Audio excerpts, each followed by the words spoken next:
This video is going to show you what the ideal CI/CD pipeline should look like. And the motivation for making this video is that there's so many folks getting started on cloud, trying to build software applications, but they're not really sure what their stack or environment setup should be or what it should aspire to be. So what I want to do here is show you what I would consider to be a solid starting point for a stack setup and a CI/CD pipeline that'll make you confident in your software application.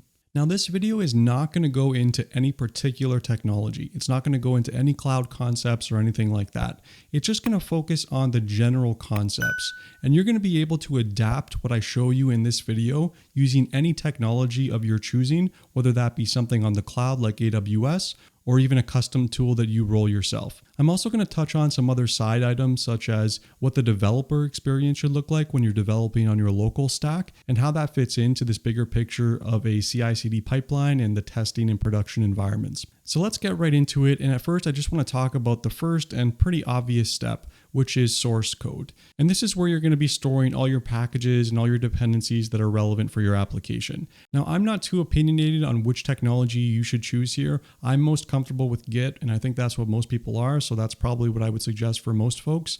However, if you want to use something different here, then it doesn't really matter. Now, one thing that I do think that is really important at the source control level is that you need to have some mechanism to require some level of reviewers in your project. So you should not be able to just randomly merge your code into your source control. You should have some level of reviewers that are required to approve your pull request in order to let that code into the next stage. Now, this can be configured using a lot of different technologies, but I think this is definitely a required step. At a minimum, you should have one reviewer, but probably a safer bet would be to have at least two. But personally, I wouldn't go over that. So the source step isn't really interesting, and there's not really a whole lot you can do here. So let's move on to the next step now. So the next step is in terms of the build process. And this is after you commit a change to your source code, it's going to automatically go into the build step. And what's included in the build step? What are the actions that you should have associated with it?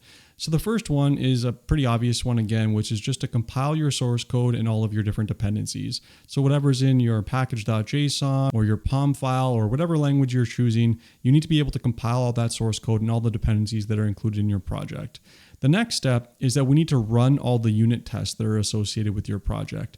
So ideally, if you're going to have a CI/CD pipeline, you need unit tests and you need a high coverage level of your unit tests. So a lot of different tools these days show you like whether or not a line of your code is being tested by unit tests. So take advantage of that. However, if you want to have a CI/CD pipeline, the whole goal is for you to be able to basically blindly push a commit into your source control and be confident enough that it's going to be caught at one of these later steps in the process. And if you don't have unit tests and you don't have high coverage on your source code, then it's just going to flow all the way through to your next stage. And then you're going to have errors. You're going to need to roll back. It's going to be a pretty painful process. So make sure that you have unit tests and you have a high level of unit tests to be confident in how your application is running and that it's working correctly.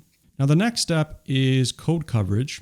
And this kind of ties into what I just spoke to. So a lot of testing frameworks such as TestNG or even JUnit output the code coverage percent. And that code coverage percent of that specific commit is going to be important. So ideally, you're going to want to have a minimum of 90% or so, and any subsequent commit should not be lower than this threshold as well. So this should always be an increasing number. I know a lot of people don't strive for 100% because it becomes meaningless at a certain level, but you can always try, and generally a higher number is usually better. All right, so after that, we have our first kind of environment, and that's going to be our testing environment. Now, your testing environment is going to be where you're testing your changes to be comfortable that they're ready for the next stage, which is something closer to production. Now, the primary thing that I do in test environments as a prerequisite to the next step is to run my integration tests. Now, there's a lot of folks that have different interpretations of what integration tests mean and how that compares to functional tests, and there's a whole debate over what the correct terminology is. But let me just tell you what I'm talking about when I say integration test.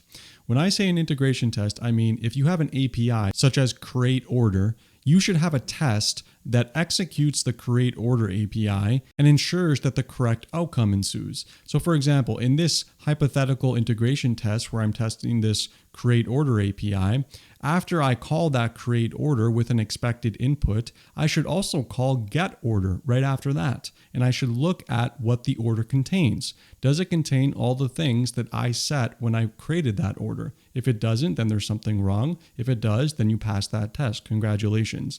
Integration tests also test the behavior of your application in terms of business logic. So for example, if you have a create order API and there's some business rule in your application that says you're not allowed to create an order where the dollar value is over, let's say $10,000, you should have an integration test that tests that functionality because that's an expected business rule. So it's not uncommon to have like 50 to 100 integration tests depending on the size of your project, but really this is where you test the core functionality of your APIs to see if they're doing what you're expecting. Now, one thing that I do want to add, and let me just get my pen here to talk about this section a little bit more.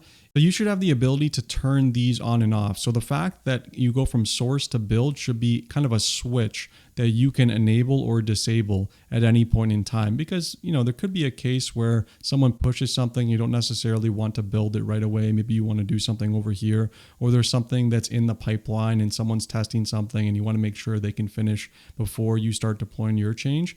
So ideally, you should have the ability at every stage to turn these like on and off so that you can control what gets promoted to the next step of your deployment pipeline. And one thing that I also wanted to add is that in the test environment, like when you're running your integration tests, if you also have other dependencies, like say we have order service, which is responsible for creating orders, you may have other services that you depend on. Maybe a service that manages all the addresses for your customers, or maybe a service that stores all your customer profile information.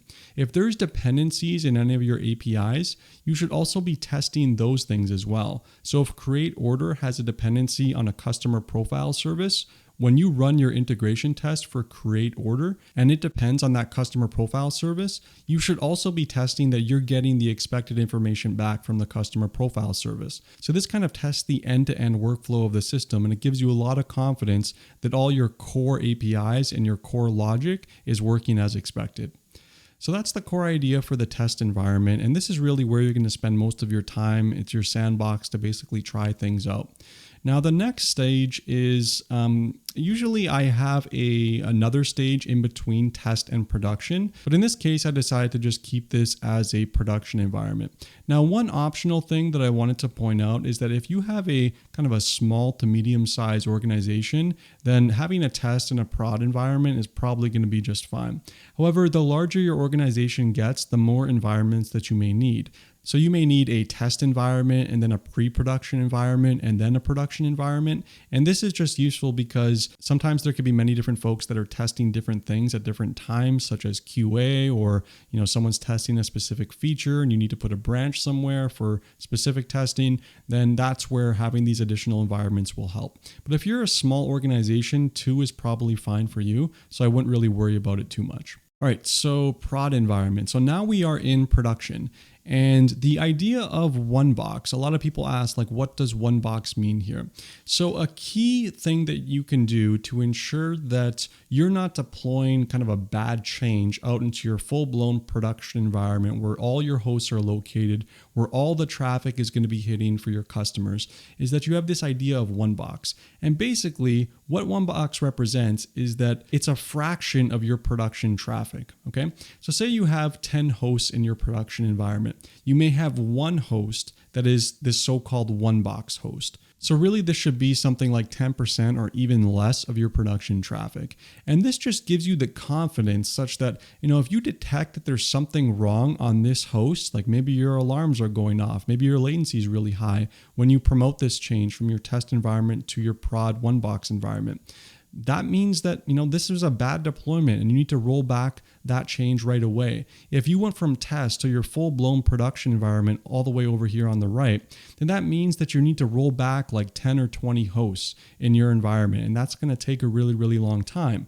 Whereas if you just needed to roll back one host in your one box when you detected there's a bad deployment, that's a pretty straightforward process. It's really fast. You just disable that host and the previous version of your code is going to be in your production environment, and then there's going to be no harm done. So that's the idea of one box and why it's such a powerful tool. I'm not sure what other people call this in the industry. This is just kind of what I call it and what a lot of people in my workplace call it. But this has definitely saved my butt a lot of times and a lot of my coworkers' times. And I just think that this is a critical step in any CI/CD pipeline to be comfortable with your change before it hits production.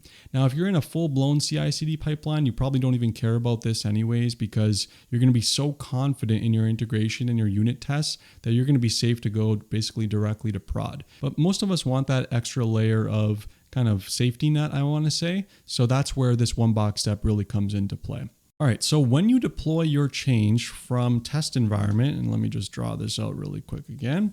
Yeah, so test environment over here into production. There's going to be many things that can go wrong in this deployment, right? There could be an elevated number of errors. There can be latency spikes. There could be key business metrics that are faltering. Maybe the number of orders that are being created start to drop very rapidly, and that's a very abnormal pattern. So what you really, really need in your prod environment, and one for specifically one box, is this concept of alarms, and more specifically, rollback alarms. Now, rollback alarms are basically an alarm type that monitors a particular environment. And during the deployment step, like this alarm would be integrated in this deployment process. And you would monitor very specific things about this particular deployment and this version of software for things like errors, latency, and your key business metrics. These are the key items that should be integrated in that rollback alarm. And if anything here, anything in terms of errors gets elevated, if your latency gets elevated, or your key business metrics start dropping below a known threshold that's deemed to be healthy, then that's an indicator that you should probably roll back this change. Now, a good CI/CD pipeline will directly be monitoring these types of metrics that you configure on the environment, and this rollback should happen automatically. There shouldn't be a step that you need to do manually. This should be something that is automatically baked into the system so that it can monitor these metrics and roll back when it determines that any of these metrics exceed a threshold. All right, so assuming that that was fine, that you got through the deployment and none of these errors, latency, or key business metrics start to drop, then your next step is kind of a confidence building step. And I like to call that what is called a bake period. And the bake period for me, like I say 24 hours, but a lot of people do this in a lot shorter duration, like 12 hours or even 6 hours, especially if your deployment occurs during a high volume time frame or time period, such as like mid-afternoon or something like that, then you can probably really reduce this number down. However, your bake period is basically just you testing, like, is this change still good? It's out in production, and sometimes things may not happen right away, right? Your errors may not rise, your latency may not rise, something may be delayed, and maybe a certain behavior of your APIs or a certain code flow of your APIs isn't being hit until a certain system calls it or a certain time of day or something like that. So that's why a bake period is important here, to be confident that you let your change sit for a period of time. And then once it's sat for that period of time and nothing abnormal has happened, then you're safe to go to the next step. So the things that you want to monitor here, you can use anomaly detection, which I think can be overkill for a lot of systems, and it can be a little bit expensive too, let's be real. But this is kind of what I like and what I use in my systems. However, if you don't want to use anomaly detection, there's a much easier way, and it's kind of similar to what we had in number 1, which is just that you monitor the error counts over a period and latency breaches over a period. And similar to what you did over here, you just kind of persist those monitors, and over a longer period of time now, start to monitor these and sum all of them up over that time frame. And if you exceed a certain threshold, then you automatically roll back again. So that's how that flow works.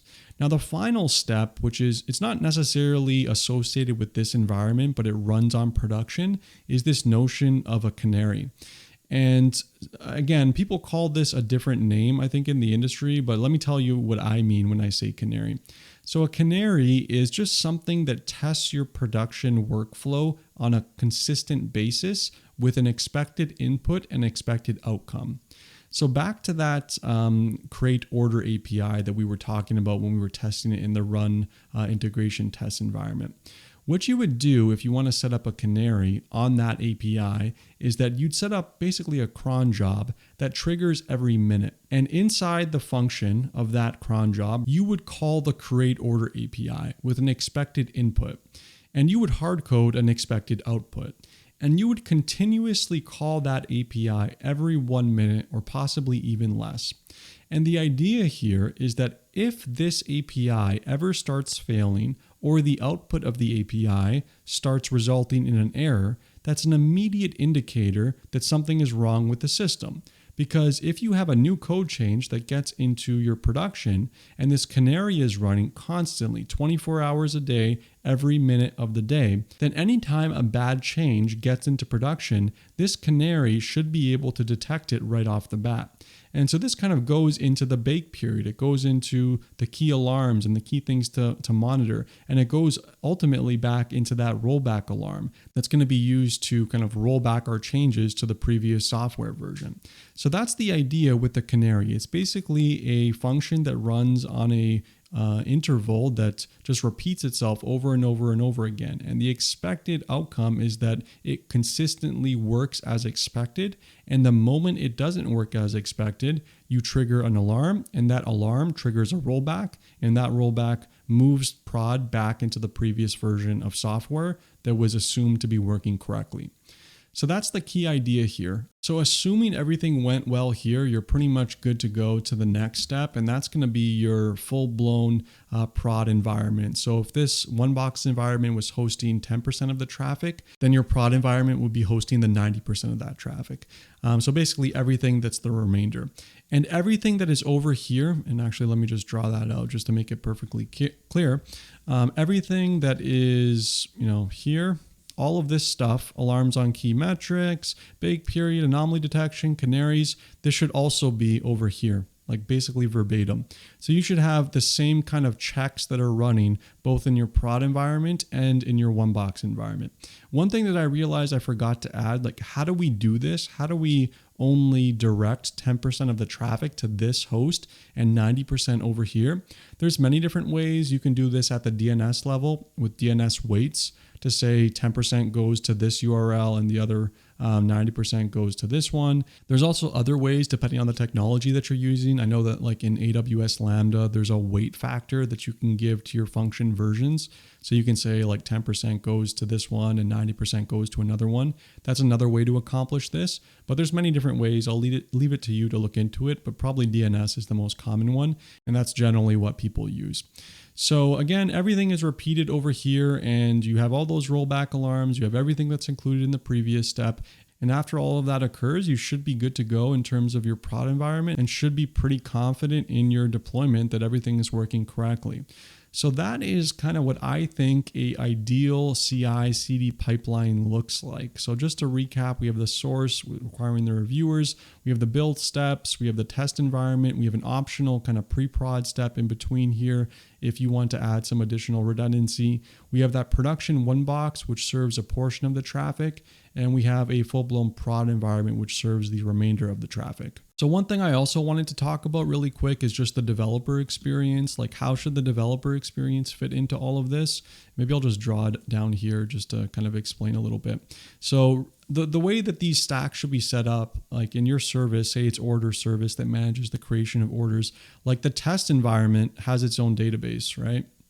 That's the test database. And your prod environment has its own database over here. Right? So these things are completely separate from one another, the test and the prod environment. They have completely different resources that are created in the cloud or created in your data center. Now in the dev environment, ideally, how it should work is that you should have, like you as an individual here, should be able to have your own version of the database that's associated with the test environment. And this is going to be like completely local to you. So when you spin up your application, say this thing is order service over here and you spun this thing up, your order service local version should know to connect to this also local version of the database. And in addition, like this database would be in the cloud somewhere, assuming you're using something like AWS or GCP or Azure or whatever. Any other infrastructure that's required for your system to behave, maybe it's an SNS topic, maybe it's a Lambda function, maybe it's, I don't know, whatever you may have, that should also be in here. So like you can have multiple different pieces of infrastructure that are all in here, but they're all specific to you, specific to each developer.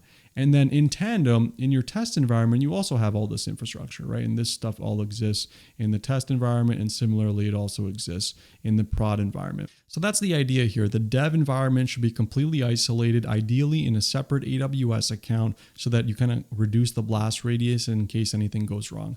One thing I just remembered, I forgot to mention, test environment should be in its own AWS account. Prod environment should be in its own AWS account. Prod and OneBox can share the same AWS account. I don't think that's a big deal, but ideally each environment and region combination should be in their own. And that also reminds me of something else. What if now you have regional deployments? Like what if you have a stack that's for North America, one that's for Australia, and one that's for, I don't know, let's say Europe. So how should this thing change? Well, it doesn't really change that much, except that you have, like in your test environment, you have 3 different like environments that are within it, and they're all regionalized. So you have your NA one here, you have your Australia one here, AU, and then maybe your EU one here. And when you build, let me get that green again. When it goes to your test environment, it's going to go to NA, and then from NA it can go to AU, and then from AU it can go to EU. Or optionally, you can go like this. Instead of having like NA to the next 2 below it, you can just build and it'll go like in parallel to all of these 3 at once. And then you just run your integration tests against each of these things here. So against your NA, EU, and AU. And similarly here, like in your prod, you'd have the one box for NA, for AU, and for EU. You have your one box for all of them and for your final production environment as well. So this is the idea of what I would consider to be kind of a gold standard. And of course, you can always add like more things here in the build steps. You can add more things here in the test environment if you want to do like functional tests or anything like that. But this is a really good starter template. Now, currently at my workplace, I have like internal tooling that I take for granted that provides like similar functionality to this. So what I'm trying to do in my off time is basically build this entire setup on AWS. And I have a video that I'll put on the right-hand side here and in the description section where I'm getting started with this process. So I've currently set up like the source stage and the build and the deployment to the test and the prod environment. But I haven't done like all of, this stuff where it runs the unit test, does all the code coverage, does the integration test. I haven't done any of this. So this is what I'm currently trying to figure out. So you can follow along with me as I learn and apply that. And I'm going to be trying to do basically everything that I did in this video on AWS using code pipeline, code commit, code build, code deploy, all the code things to see if I can get it to a point where I'm happy with it. But this is what I would consider to be the ideal CI/CD pipeline. Let me know what you think in the comments below if I missed anything. And thanks so much for watching, and I'll see you next time.